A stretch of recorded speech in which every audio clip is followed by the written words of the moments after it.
Hi everyone, it's Courtney again, and I'm here with my December WIP update. I didn't make a November WIP update because we were pretty busy with a road trip going to see my in-laws for Thanksgiving, so that didn't happen. But I just thought I'd skip ahead to December, show you what I've got in terms of progress on my various pieces, which isn't a whole lot actually. Of course, it's a busy season for everybody, so but I do have a couple of finishes, so that's pretty exciting, and I can't wait to show you guys. So I'll jump right in. First finish of December is my Mermaid Lagoon. I'm very pleased with this one. It turned out beautifully.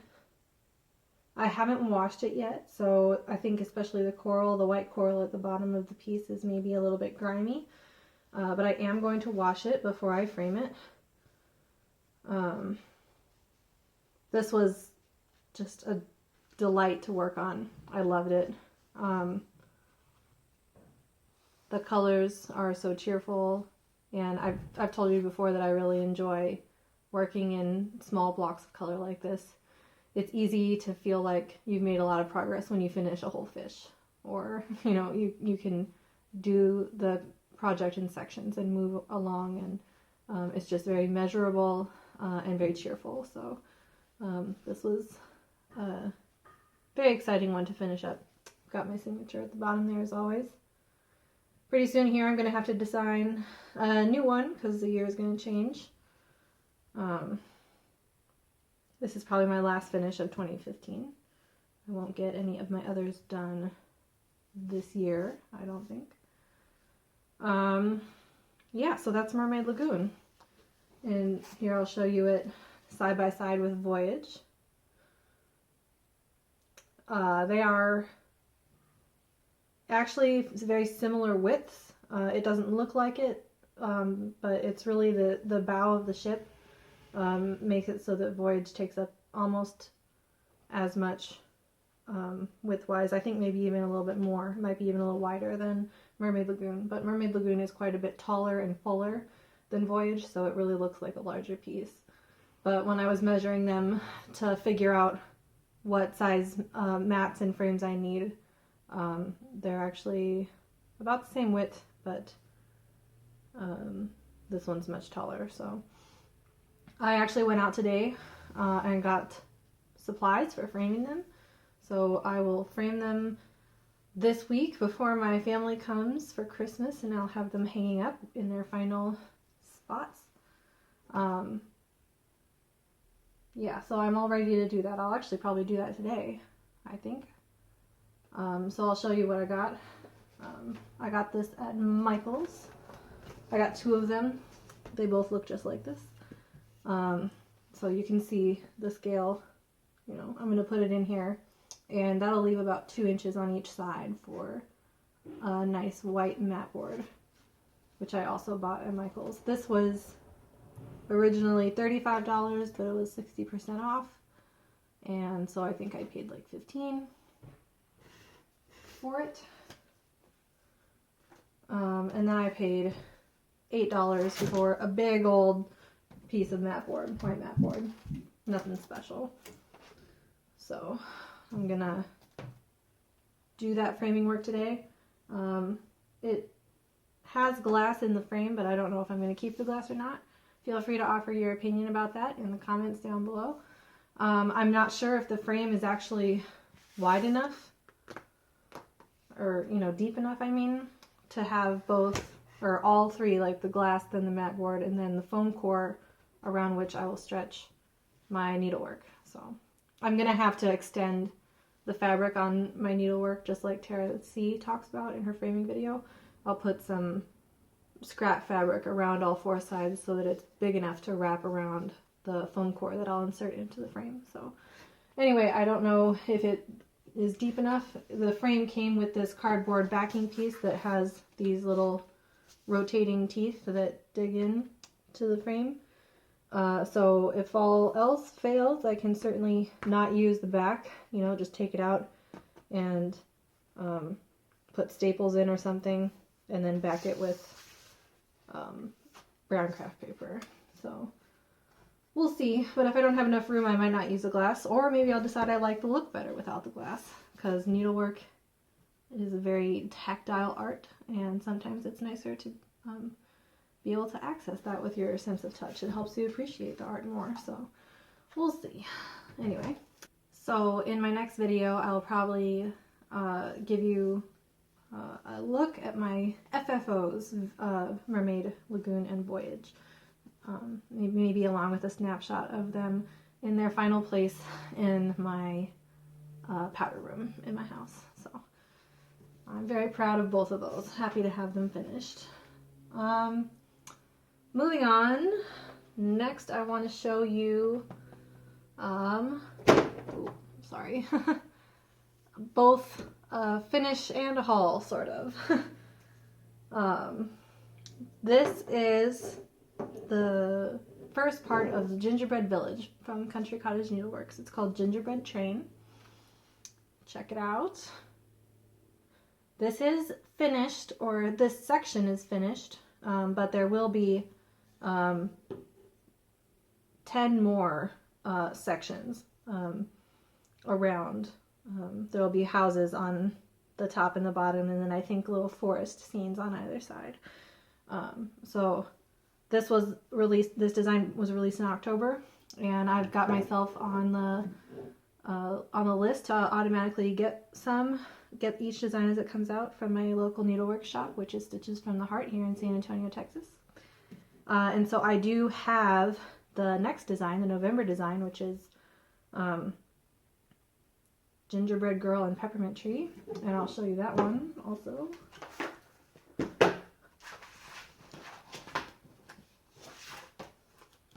That one's here.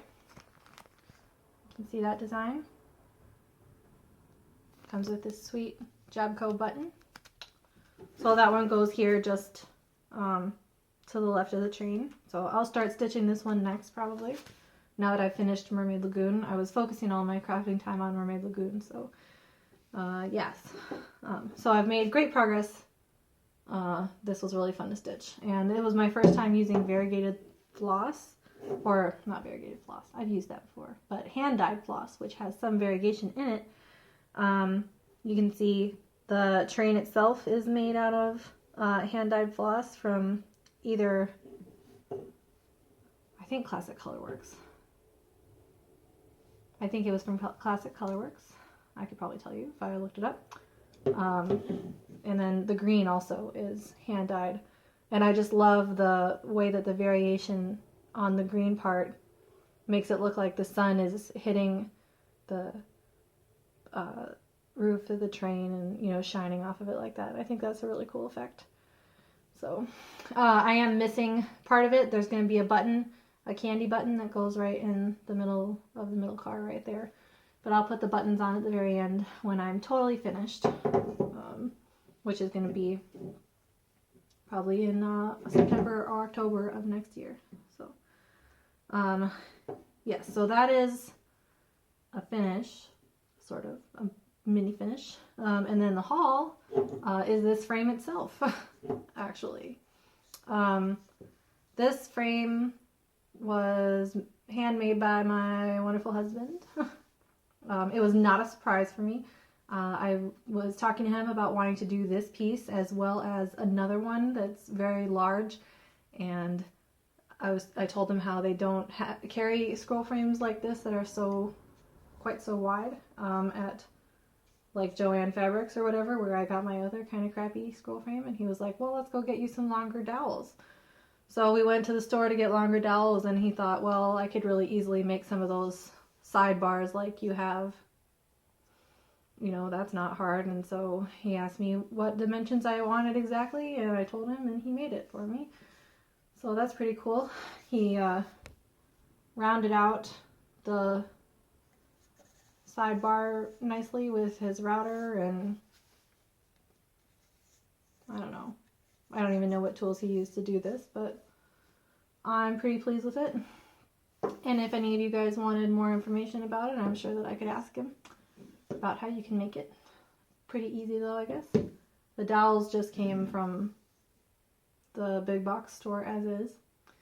And I should show you, I decided to use a basting system for this scroll frame. So that's really the only material difference between this one and the one that I bought at Joann's, is that the one from Joann's is a split rail scroll frame, which means the dowels are sliced down the middle, and that you slide your fabric in and the dowel clamps on and you roll it up.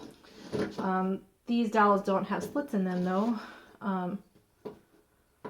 because I have decided I don't really like that version of the system very much. So I made a basting system for myself, and I actually have to redo it now, and I'll tell you why. So in the basting system, basically you get some fabric. I've used 18 count Aida here, and I stapled it on, or I had my husband staple it onto the dowel like this, and then this fabric stays attached to the dowel, and you baste on the fabric of whatever artwork you're doing. So this way, when you're able to roll the fabric and keep it rolled on the scroll frame, and still, when you're stitching, have access to the very top of the fabric that you're stitching on, which is one thing I really like about this system.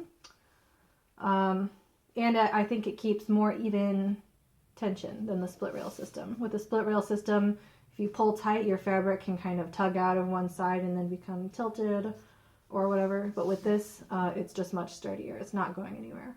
The downside is it is a little bit of a hassle to actually do the basting part.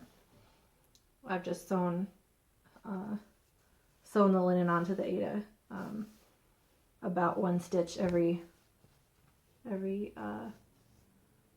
inch or so.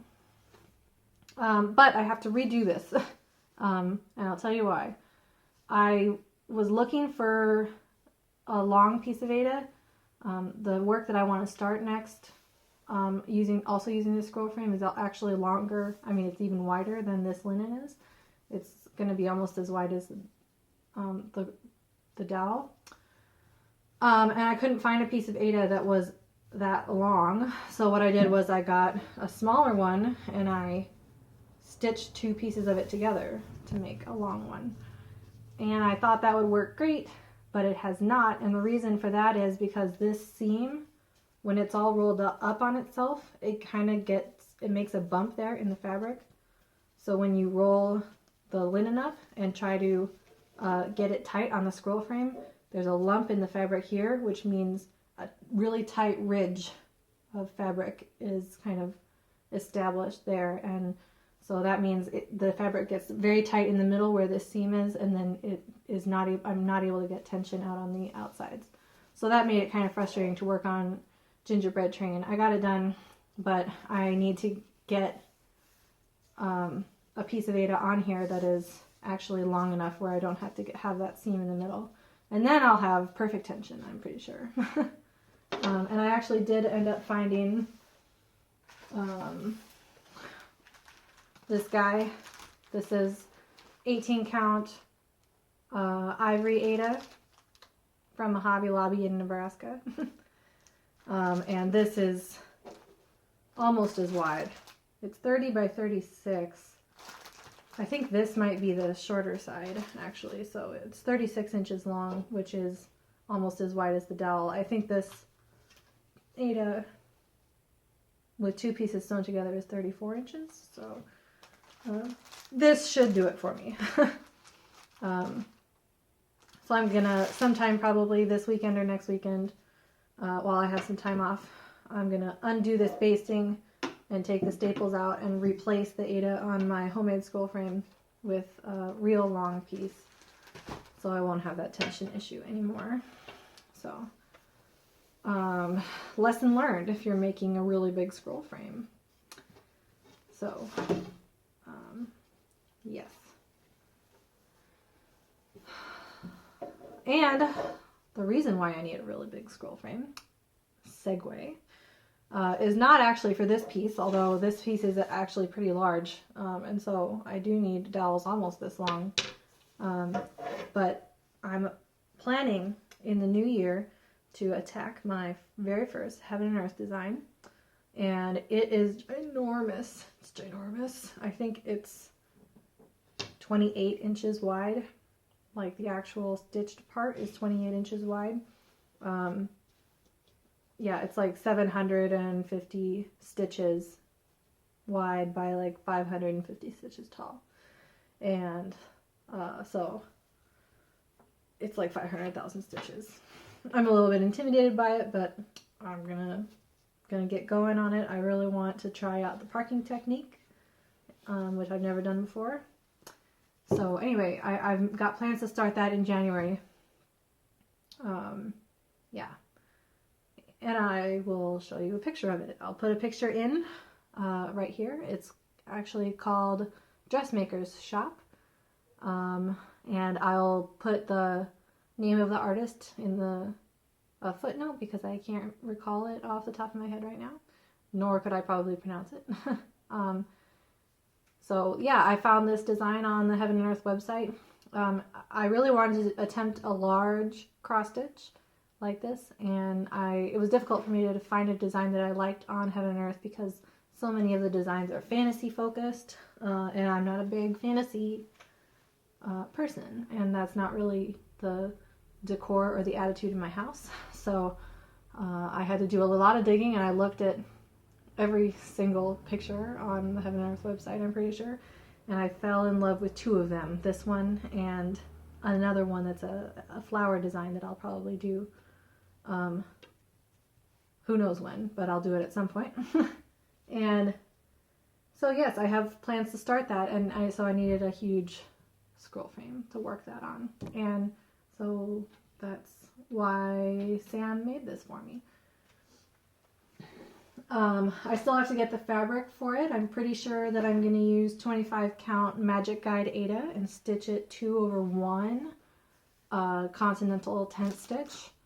I think doing only the half crosses will speed it up a little bit for me, which I'll probably need, especially later in the project when it's starting to drag. So hopefully doing 10 stitch, I'll be able to see more progress faster. And from all the research I've done, I'm pretty sure that 2/1 10 stitch will cover fine on 25 count Aida. So anyway, yes. So I'm gonna order the fabric. Should probably do that now if I want to start in January, because I found it online at, I think, Stitching Bits and Bobs.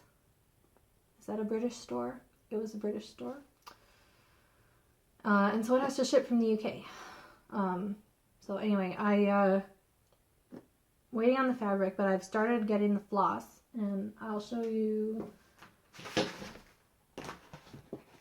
The floss usage chart is freely available on the Heaven and Earth Designs website, so I feel fine showing you this guy.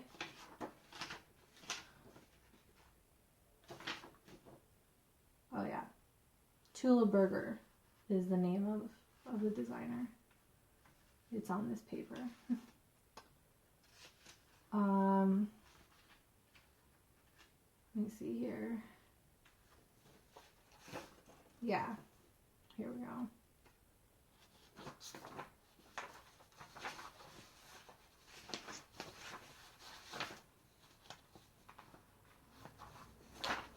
Sorry for the... Yeah. So here's the floss usage chart. There are 89 colors, 89 DMC colors. It is entirely full crosses, which is nice and refreshing. No back stitching to worry about, no quarter stitches or anything like that. But yeah, it's a lot of colors. So it was a while ago, I think it was at the Veterans Day sale at Joann. They had DMC 3 for 99 cents. So I went there and I started hoarding my floss for this project. And I went through after I got the chart, and I picked out which DMCs only the DMCs that appeared on the first page. I don't have the spending money to get all the floss right now, but I thought, hey, I'll get the floss that appears on the first page, and then when I finish the first page, I can go out and buy more. So I know that I might run into dye lot issues. So I tried with the colors that appear on the first page to get all the skeins of that color, not just the amount that appears on the first page. Does that make sense? So I'm hoping to avoid the dye lot issues that way. But anyway, so I went and got floss, and I bobbinated some of it.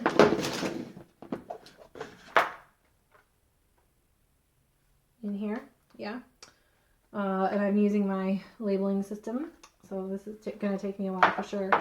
But then I ran out of plastic bobbins. For some reason I didn't think to get more when I was buying 120 skeins of floss, so I still have to bobbinate quite a bit of it. But yeah, here it is. Look at all of that. Isn't it gorgeous? So the lady at the cash register was very interested to know what I was going to be making, so I told her it's a ginormous cross-stitch project, and she asked me if I was going to sell it. And I thought, oh my goodness, that would be amazing, but no, this is for me. I don't think anyone would want to buy a cross-stitch, and who knows what, you know, if I actually priced out my time and got paid minimum wage, how much that would even cost, you know, hundreds and hundreds of dollars, probably thousands maybe, I don't know. I'm thinking this is probably going to take me a long time. And I told her, yeah, realistically, this will probably take me 2 years to do. You know, I'm just guessing. And she was very impressed about that. But anyway, yeah, I told her, basically these are the colors that appear on the first page. You saw from the picture that it's a very colorful design, and these look like sort of muted flosses. But the first page is mostly background. So I will get into the more fun colors a little bit later. I hope you can see the flosses from there. I think you can see the table. I hope that's in the frame. If not, here they are. So I'm very excited about this project. It's going to be great. My very first Heaven and Earth. A little ambitious, but yeah. I think I told you guys also that in January I'm starting Santa's Village, which is a similar design to the gingerbread village that I'm doing on this land. So I'm doing that as part of a stitch along with a group on Facebook. If you search for Santa's Village Stitch Along on Facebook, you'll find us, and you can ask to be added to the group. We would love to have more people. I think there are already probably like 75 or 100 people in the group. It's totally just a guess, but it seems like a lot of people. So feel free to join. So going into the new year, I'll be working on a Heaven and Earth design, Gingerbread Village, and Santa's Village, as well as my leftovers, which are my lace design, which I've done literally nothing on since my last video that I showed you guys this. But I really still do want to do it, so I'll have to come up with a method for that. Maybe I'll do a wine and whip type of thing, you know, where basically you work on projects that you whine about for 15 minutes at a time, 30 minutes at a time, and that way you can time yourself and make progress on them anyway. So yeah, so I'll be working on that as well as on my grapes, which you guys haven't seen in months because I haven't worked on it since I first started making these videos. So that is, I guess, 5 WIPs going into the new year. It's not too bad because now I've got Mermaid Lagoon and Voyage done. I would love to do another Satsuma Street design, by the way. Maybe I'll have to browse her store for another one. They're super fun. So anyway, yeah, that's just about all that I have to show you. Unless you want to see my knitting project. I have that here. I know that this is supposed to be cross-stitch channel, but I know that there are several of you who knit as well, so I'll just show you in case you're interested. It's a baby blanket. Here. Look it.